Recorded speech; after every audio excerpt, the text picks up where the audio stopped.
कौन है जो एक साए की तरह मेरे दिल को छूता हुआ गुजर जाता है, कभी पास से कभी दूर से। एक आवाज, एक नगमा, एक गीत बनकर रग रग में उतर जाता है, कभी पास से कभी दूर से।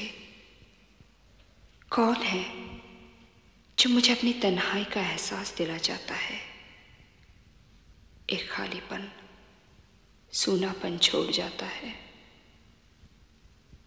मैं उसे देखना चाहती हूँ, जानना चाहती हूँ, उंगलियों से उसके चेहरे को छूना चाहती हूँ। कौन है जो पास रहकर भी मुझसे दूर है। कदमों की आहट सुनती हूँ, पलटती हूँ, उसे देखती हूँ, तस्वीर बन जाती हूँ, खुद को भूल जाती हूँ, बेखुद हो जाती हूँ।